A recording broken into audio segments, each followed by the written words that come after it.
So my interest in politics kind of started around 2020 or around the middle or the beginning of the pandemic. And it was also during a time where the most prominent influencers, political influencers on social media would constantly be calling out the things like civil liberties in other nations and kind of trying to apply an American view or the view of what American values stand for, trying to apply that to other countries. And I think that there's an important aspect of that that people need to understand, and it's that different countries have different priorities and different needs. The core idea that most of these people have is that more democracy automatically means better outcomes and more freedom automatically equals better societies.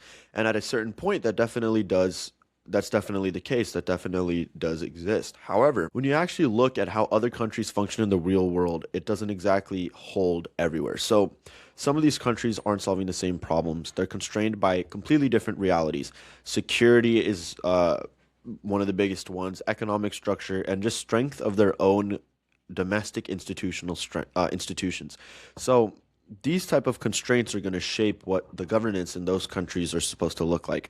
So what I'm trying to base this off of is that every country is balancing three things. They're balancing liberty, stability, and state capacity.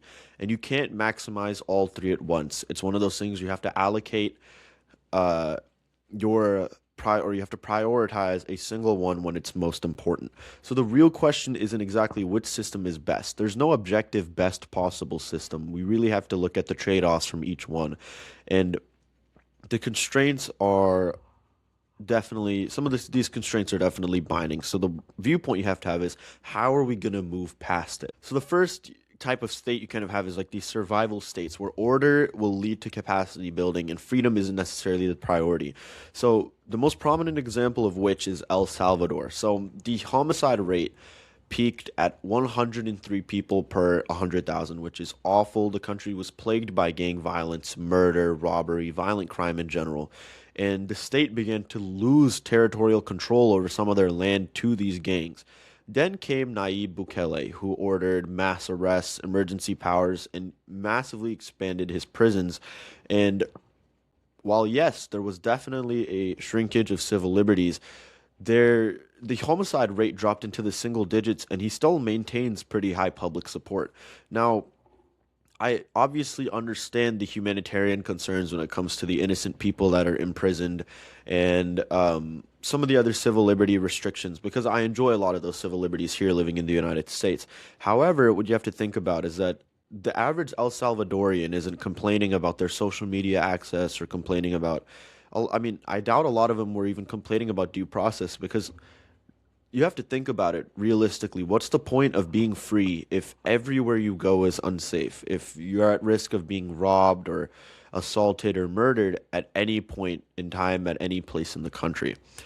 And El Salvador is still emerging from some of the things they've experienced, but it's a good example of kind of how the government centralized power and prioritized enforcement in order to eliminate the big problem that they're facing. Now, you need to contrast that with a state like Venezuela because governance is one thing, but you also have to have, like when it comes to security, but you also have to have proper economic structure and institutional structure.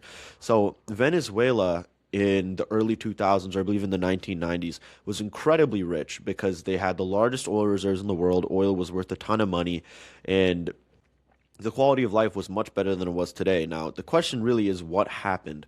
Of course, there was the transfer of power to Maduro, who was a little bit less competent of a leader than his predecessor. However, the big thing is that their economy was completely banked on one resource. 90% of their exports were oil. And in 2014, when oil prices collapsed, the government had no response to it. They couldn't do anything about the amount of exports they were losing, and they turned to money printing. They started rapidly printing money, which led to hyperinflation, and the production declined due to terrible mismanagement on the part of the state. They have a lot more state intervention in their businesses, and they didn't manage it well. And that kind of led to, of course, they had a lot of sanctions coming from the West, from the United States, the EU, other countries, and that restricted their capital access. But that has completely different geopolitical implications. That was related to poor governance and uh, trade policy, etc. And 7 to 8 million people immigrated away from Venezuela, or they immigrated from Venezuela. And it shows us that when a country relies entirely too heavily on one resource, they end up losing their institutional capacity. And you have to nuance the solution to that. So El Salvador shows that states can reassert control quickly. But Venezuela kind of shows with that as well, that in order to actually create a stable society with a good quality of life for civilians, you need to have basic things like economic diversification, currency stabilization, and you need to rebuild your institutions along with enforcing things. You don't want everything to be vested in one person, because when that one person or that one body disappears, they die, they leave office, etc., then you're back in that same position where there's a big power struggle going on and you're not able to reap any of the benefits that you had from the previous years. So, in one sentence, I guess, at low capacity, the survival is going to dominate, but the goal from there is to transition to more stable institutions, which will preserve the stability of your union or your country as time goes on. Now, once survival is secured, then you kind of shift your constraint from control towards coordination. So we move into these developing states, and the most prominent of which of those is India. You have 1.4 billion people, 22 official languages, and they all fall under a federal system. And the main constraint for them is that coordination is very difficult across the entire scale. You need to get policies rolled out across the country, and there's a lot of bureaucratic friction. However, some of the positives is they have the Aadhaar system where 1 billion people have digital identities for things like banking and taxes, etc. They have the UPI, which is one of the largest payment systems in the world, and they have had rapid infrastructure expansion in the last few years. And the other countries that fall into this category would be like Brazil, where they have high inequality, but they have pretty strong institutions, or they're strengthening. Nigeria has rapid population growth, and they have incredible long-term economic potential.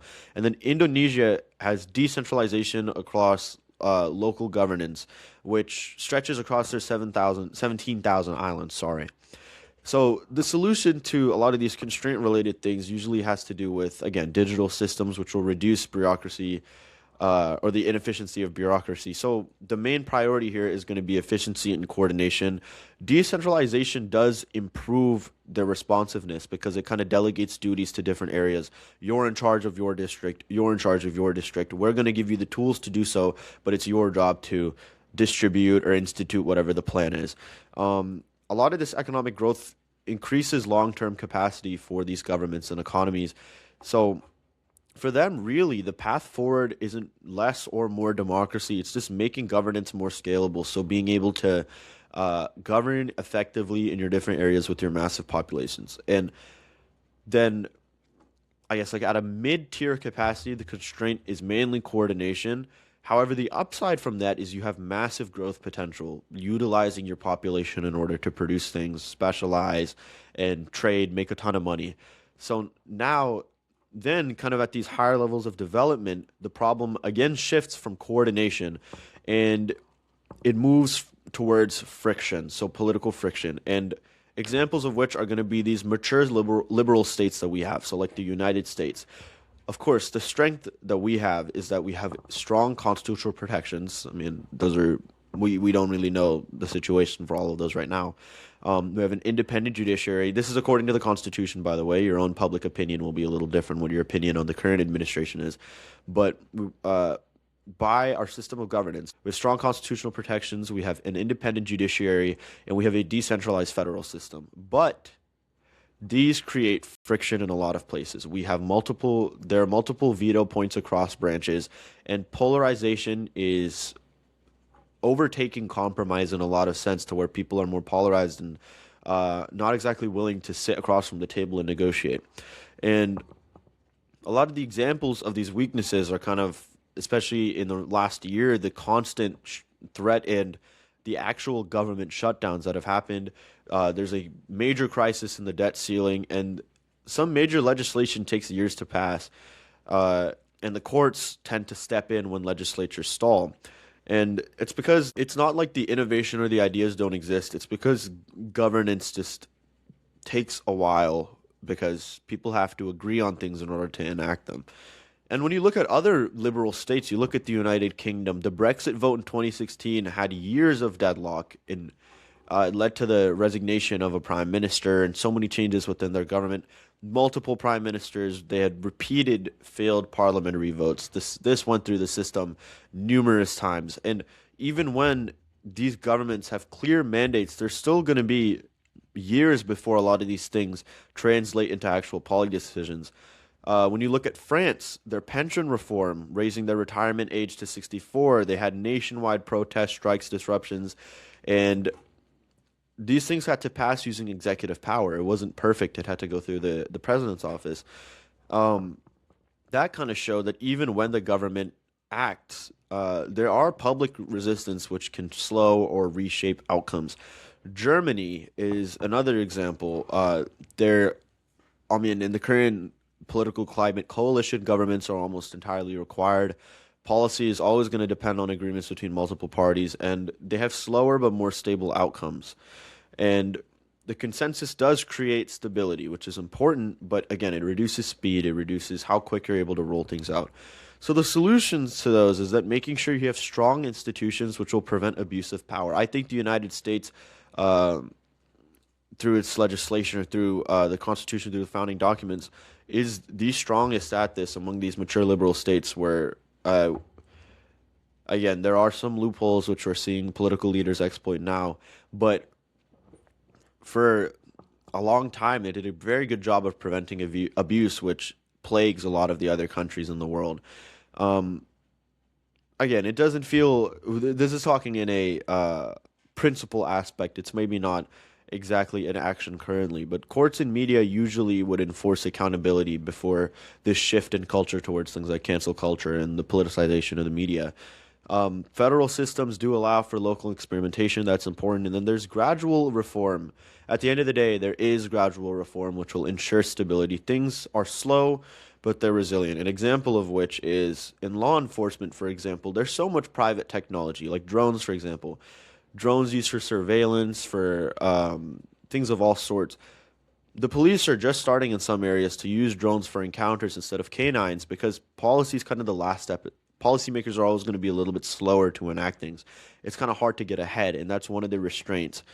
However, again, it's a trade-off. You're kind of trading that off in return for institutional stability, and it comes with the civil liberties of free speech and being able to debate with other people and civil discourse, being able to protest against the government.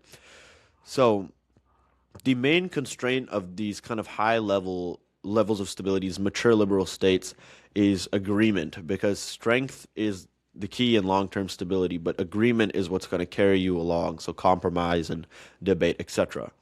Now, the big question is what happens when a system aligns all of these things. So they align capacity, trust, and execution. This is where you get to these high capacity states where the concern shifts from alignment, not even a concern at this point. The main constraint shifts from alignment to optimization. So trying to optimize your system. Look at Singapore, Switzerland, Denmark, Japan. They have low corruption, they have very high trust in the government, and they have quite efficient institutions. So their main concern is just making sure everything is optimized to have the best possible performance. You need to have alignment between state capacity, public trust, and policy execution. Um, Effectively implemented policies and long-term planning becomes possible pretty easily at this stage because they don't just the reason they're able to be considered kind of these high capacity countries is because they don't just design good policies, they execute them consistently because they're able to mitigate some of these constraints that they have. It shows that the key thing is that the rarest this system, which is the rarest, obviously the rarest systems, will minimize trade-offs through alignment. So they'll try to align their constraints and prioritize where it's necessary in order to have kind of a level playing field where you're able to minimize the trade-offs that you have to make, or you're able to minimize your losses and things of that source. So what I'm trying to get at here is that for different states, like the survival states, their goal is to build order, development, they want to scale governance, liberal, they want to manage friction, and then high capacity, they want to optimize alignment between everything. The goal here isn't less freedom for a lot of countries, it's that a lot of these nations, we have to kind of stop looking at them as if they're in the same position we are. And we have to understand that some of these countries are trying to build capacity to sustain both freedom and stability. And that comes at the expense of short term civil liberty loss, which in turn brings enforcement in an ideal scenario. So, and that's all because control without capacity is collapse, and freedom without capacity is paralysis. You need to have a balance of both. Governance isn't about ideology, it's about constraints, and the systems that succeed are the ones that actually solve them.